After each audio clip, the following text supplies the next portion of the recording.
Modular kitchen बनवा रहे हो या फिर कारपेंटर मेड किचन बनवा रहे हो, लेकिन क्या आपको पता है कि किचन बनवाते समय कौन कौन सी ऐसी मिस्टेक्स है जो आपको अवॉइड करनी चाहिए, नहीं तो बाद में बहुत सारी प्रॉब्लम्स का आपको फेस करना पड़ सकता है। ये जो वीडियो है ये किचन मिस्टेक सीरीज का पार्ट 2 है, जिसमें हम बात करने वाले हैं सिंक रिलेटेड मिस्टेक्स के बारे में, किचन फॉल सीलिंग मिस्टेक्स के बारे में, और किचन की जो बैक स्प्लैश वाली वॉल होती है उसमें कौन कौन से मिस्टेक्स होती है जो आपको अवॉइड करना चाहिए।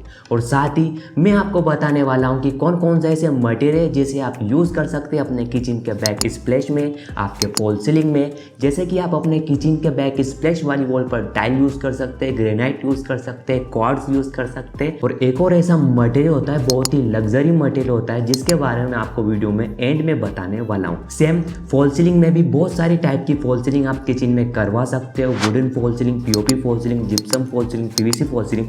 लेकिन आपके किचन के लिए बेस्ट फॉल सीलिंग कौन सी होने वाली है? सेम आजकल जो सिंक है वो हाईटेक सिंक भी आपने देखे होंगे, कुछ इस टाइप के, इसे बोलते हैं वाटरफॉल सिंक। तो वाटरफॉल सिंक क्या हमारे इंडियन घरों के लिए अच्छे होते हैं, क्या आप अफोर्ड कर सकते हैं, इसकी कॉस्टिंग क्या होती है, सब कुछ हम आज की इस वीडियो में बात करने वाले हैं। और मिस्टेक्स के बारे में तो हम बात करने ही वाले हैं। नमस्कार दोस्तों, मैं हूं अभिषेक सिंह डांगी, स्वागत है आप सभी का मेरे यूट्यूब चैनल अव्याना इंटीरियर्स पर। तो सबसे पहले बात करते हैं सिंक रिलेटेड मिस्टेक्स के बारे में। तो number 1, insufficient between gas stove and sink. हमारा जो सिंक होता है और गैस स्टोव होता है, हम उसमें इनसफिशिएंट स्पेस देते थे। तो प्रॉब्लम क्या होती है, तब भी हम हमारे सिंक में काम करते हैं, वॉश करते हैं, बर्तन यूटेंसिल्स धोते हैं, तो उसके जो पानी होते हैं, पानी के जो छींटे होते हैं हमारे गैस स्टोव पर जाकर लग जाते हैं। तो इस टाइप की प्रॉब्लम ना हो तो हमें पहले से ही जो गैस स्टोव होता है और सिंक होता है उसमें मिनिमम आपको 4 से 5 फीट डिस्टेंस का स्पेस तो आपको देना ही होता है, वरना बहुत सारी प्रॉब्लम आप फेस कर सकते हो। और साथ ही आपको इतना ज़्यादा स्पेस भी आपको नहीं देना होता है तो गैस स्टोव को एक्सेस करना ही काफ़ी डिफिकल्ट हो जाए। और साथ ही मैं आपको यहाँ पर एक टिप दे देता हूँ, आपको अपने किचन में ट्रायंगल रूल को ज़रूर फॉलो करना चाहिए, काफ़ी हेल्पफुल होता है ट्रायंगल रूल। ट्रायंगल रूल क्या कहता है कि हमारे किचन में सबसे ज़्यादा यूज़ होने वाले 3 आइटम होते हैं। सबसे पहला रेफ्रिजरेटर, सिंक और हमारा गैस स्टोव या फिर होब, जो भी आप यूज़ कर रहे हो, ये हमेशा ट्रायंगल के 3 कोने पर होना चाहिए। यानी एक कोने पर हमारा रेफ्रिजरेटर होना चाहिए, एक कोने पर हमारा होब होना चाहिए या गैस स्टोव होना चाहिए, और एक कोने पर हमारा सिंक होना चाहिए, ताकि इन तीनों को एक्सेस करने में भी हमें आसानी हो। इन तीनों के बीच में इतनी ज़्यादा स्पेस भी आपको नहीं देनी है।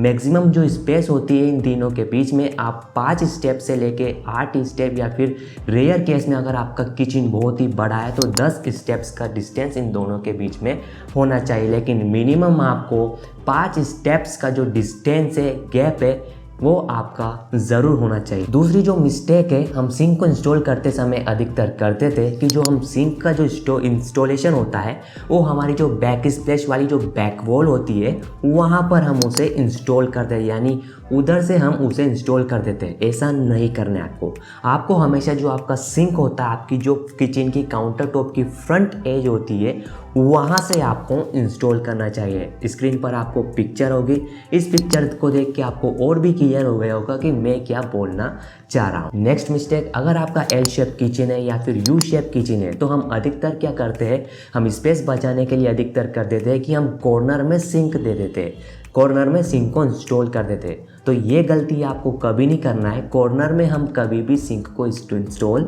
नहीं करते। तो आप खुद सोचो ना प्रैक्टिकली, अगर आप कॉर्नर में सिंक को इंस्टॉल कर देते हो तो आप यूटेंसिल्स किस तरीके से साफ़ कर पाओगे, वहाँ खड़े ही कैसे हो पाओगे, आपको बहुत ही अनकंफर्टेबल वहाँ पर लगेगा। तो आपको कॉर्नर में हमेशा सिंक नहीं देना है। नेक्स्ट मिस्टेक हम अधिकतर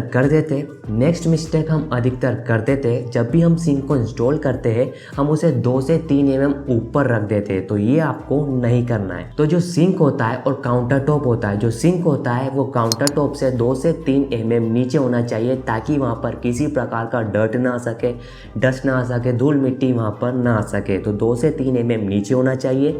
एक बात तो ये आपको ध्यान रखनी है। और दूसरी बात ये, जो काउंटर टॉप और सिंक के बीच में जो जॉइंट होता है उसमें काफ़ी सारी धूल और डस्ट फंसने की समस्या होती है, क्योंकि हमारे किचन में बहुत सारा काम होता है और हमारा किचन एक ऐसा स्पेस होता है हमारे इंटीरियर में जो रेगुलरली चलता ही रहता है, वर्क करता ही रहता है। बाकी और स्टोरेज जैसे कि हमारा स्टोर रूम, लिविंग रूम तो कभी कभी यूज़ होते हैं, लेकिन हमारा जो किचन है वो हर दिन हर समय दिन में 3-3 बार 4-4 बार यूज़ होता रहता है। तो मैं क्या बोल रहा था, जो हमारा काउंटर टॉप और सिंक के बीच में जो जॉइंट होता है उसमें आपको हमेशा ग्राउटिंग फील करनी है। और ग्राउटिंग 2 टाइप की आती है, एक तो नॉर्मल ग्राउटिंग और इपॉक्सी ग्राउटिंग। उस जॉइंट में हमेशा आपको इपॉक्सी ग्राउटिंग ही करना चाहिए, क्योंकि इपॉक्सी ग्राउटिंग अगर आपने एक बार कर दी तो वो 10 से 15 साल तक की उसकी लाइफ होती है। उस जॉइंट में किसी प्रकार की समस्या आपको देखने को नहीं मिलती है। अगर आपने ये नहीं करवाया तो आपको बहुत सारी प्रॉब्लम्स का फेस करना पड़ सकता है इन फ्यूचर में। जैसे कि अगर आपने उस सिंक के नीचे किसी प्रकार का कैबिनेट या फिर स्टोरेज प्लान किया है तो उसमें जो प्लाईवुड हो गया या फिर कैबिनेट हो गया वो पानी से डैमेज हो सकते हैं। नेक्स्ट मिस्टेक हम अधिकतर करते थे, हम अपने किचन के लिए गलत डिज़ाइन का सिंक, गलत साइज का सिंक हम चूज़ कर लेते हैं। तो सबसे पहली टिप तो मैं आपको यह दे देता हूँ कि अगर आपके फैमिली में ज़्यादा मेंबर्स है, ज़्यादा लोग रहते हैं, ज़्यादा लोगों का खाना पड़ता है, ज़्यादा बर्तन होते हैं, तो आपको बड़ी साइज़ का सिंक आपको लेना चाहिए। वरना अगर आपकी फैमिली छोटी है, सिर्फ हस्बैंड वाइफ अगर आप रह रहे हो तो आपका जो सिंक है वो छोटा भी हो सकता है। नेक्स्ट, आजकल काफ़ी सारे डिज़ाइंस के सिंक आजकल मार्केट में आ चुके हैं, जैसे कि साउंड प्रूफ सिंक हो गया, वो भी आज मार्केट में आ चुका है। साउंड प्रूफ यानी उसमें साउंड तो आएगा, लेकिन कंपेयर टू हम नॉर्मल सिंक से कंपेयर करें तो वो उसमें जो साउंड बचता है, बर्तन हो के चम्मच के गिर जाती है, वो ज़्यादा ही साउंड उसमें बचता है। लेकिन जो साउंड प्रूफ सिंक जो होता है ना, उसमें कम साउंड आपको सुना ही देता है। और आजकल जैसे कि मैंने स्टार्टिंग में आपको बोला था, जो वाटरफॉल सिंक है उसका ट्रेंड काफ़ी ज़्यादा चल रहा है। हमने इंस्टाग्राम पर रील देख ली, यार भैया ये कैसा सिंक है जिसमें जो हमारी प्लेट्स है वो भी ऑटोमेटिक धुल जा रही है, हमारा सब सब्जियां है वो भी ऑटोमेटिक रेनफॉल जैसे धुल जा रही है, हमारा ग्लास है वो भी धुल जा रहा है, और उसमें जो प्रेशर सिस्टम है, नल का प्रेशर सिस्टम भी अलग ही, मतलब एकदम हाईटेक सिंक होता है। तो सबसे पहले जो पॉइंट है, क्या ये हमारे इंडियन घरों के लिए है दोस्तों?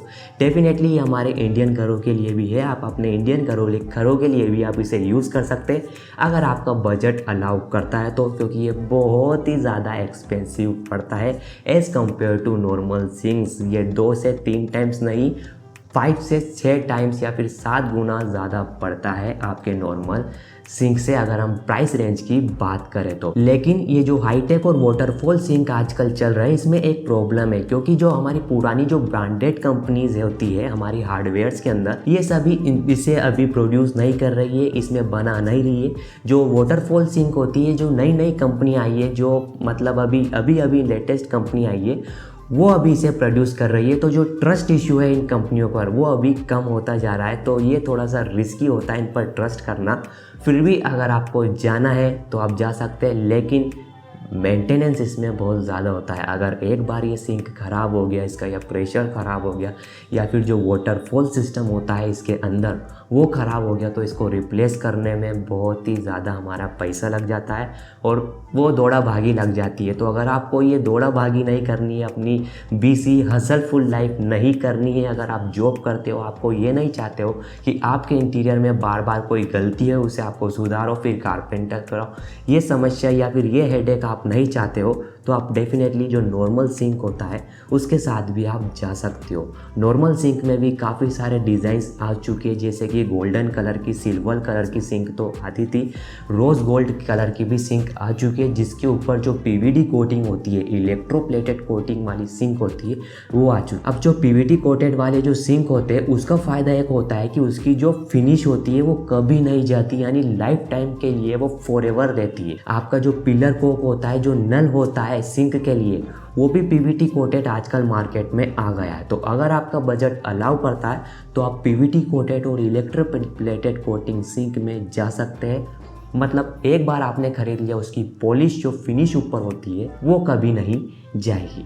अधिकतर क्या होता है कि हम ऐसे ही नॉर्मली एसएस के जो सिंक लगा लेते हैं, लेकिन 3 साल बाद 4 साल बाद जब वो पानी ही पानी में रहता है तो ऊपर से उसकी जो परत होती है, फिनिश होती है, वो निकल जाती है और बाद में देखने में बहुत ही ज़्यादा डल लगता है, ख़राब लगता है, फिर हमें उसे रिप्लेस ही करवाना पड़ता है। या आपने अधिकतर देखा होगा अपने बाथरूम की सैनिटरी या फिर बाथरूम के हार्डवेयर्स में आपने अधिकतर देखा होगा। नेक्स्ट गलती हम अधिकतर करवाते थे कि हमारे जो किचन के जो अंदर जो CPVC पाइपलाइन जा रही होती है, जो फ्रेश वाटर की पाइपलाइन जा रही होती है, उसे हम वाटर प्रेशर टेस्टिंग नहीं करवाते। तो हमेशा आपको एक बात का ध्यान रखना है, जब भी आपकी CPVC या फिर फ्रेश वाटर पाइपलाइन की किचन में फिटिंग होए तो उसे हमेशा वाटर प्रेशर टेस्ट करवाना चाहिए एक बार। तो उससे हमें पता हो जाता है, वो पता लग जाता है कि जहाँ पर जो जॉइंट्स है खुले हुए वहाँ से प्रेशर आ रहा है, पानी आ रहा है, उससे आपको अच्छे से चेक कर लेना है। वरना अगर आपने एक बार उसके ऊपर टाइल लगा दिया, फिनिशिंग वर्क उसके ऊपर कर दिया है, तो बाद में सीपेज, लीकेज, ये बहुत सारे कारण बन सकते हैं। फिर वापस से उसको फोड़ो, टाइल को निकालो, पुट्टी को निकालो, वापस से उस पाइपलाइन को फिट करो, बहुत सारा हेडेक हो सकता है। तो हमेशा वाटर प्रेशर टेस्टिंग आपको करानी है, ना सिर्फ किचन की, आपको बाथरूम की, सैनिटरी की, यानी सब कुछ की आपको CPVC, PVC प्लम्बिंग लाइन की आपको वाटर प्रेशर टेस्टिंग करवानी है। वाटर प्रेशर टेस्टिंग कौन सी? दो टाइप की टेस्टिंग होती है। एक तो हम डायरेक्टली जो हमारे मेन जो छत पर टंकी रखी होती है उससे हम कनेक्ट करके 1 से 2 दिन उसे 24 आवर्स उसमें वाटर फ्लो करवाते हैं। फिर चेक करते हैं जॉइंट्स को, एक एक जॉइंट्स को हम चेक करना पड़ता है कि यहाँ से कुछ लीकेज तो नहीं हो रहा है। छोटा से छोटा लीकेज अगर हो रहा है तो उस जॉइंट को खुलवाओ, चेंज करवाओ। अगर आपका कॉन्ट्रैक्टर ये बोल रहा है इतना तो चलता है, इतना तो चलता है, नहीं, इतना नहीं चलता है, उस जॉइंट को वापस हेराओ, रिपेयर करवाओ, फिर से दूसरा जॉइंट करवाओ।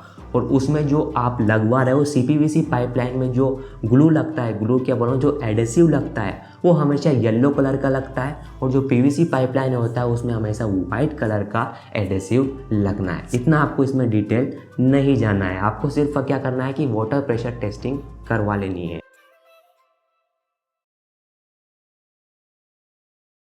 तो ये था किचन मिस्टेक सीरीज का पार्ट 2, जिसमें हमने सिंक रिलेटेड मिस्टेक, उसमें कौन कौन सी मिस्टेक्स आपको अवॉइड करना चाहिए इसके बारे में हमने आपको बताया। हाँ दोस्तों, ये जा रहे जो मिस्टेक्स होते हैं किचन डिज़ाइनिंग करते समय, बहुत सारी गलतियाँ आपको किसी दूसरी वीडियो में भी यूट्यूब पर मिल जाएंगी, लेकिन मैंने बीच बीच में जो टिप्स दिए उस मिस्टेक्स करने पर उसके जो सॉल्यूशंस मैंने दिए वो आपको पूरे यूट्यूब पर कहीं नहीं मिलने वाले हैं। तो आई होप आपको ये जो वीडियो है अच्छा लगा होगा। मिलता हूँ आपसे किसी अगली वीडियो में किसी अगले धमाकेदार टॉपिक के साथ। तब तक के लिए खुश रहिएगा, खुशियाँ बांटते रहिएगा। जय हिंद, जय भारत, वंदे मातरम, जय श्री राम।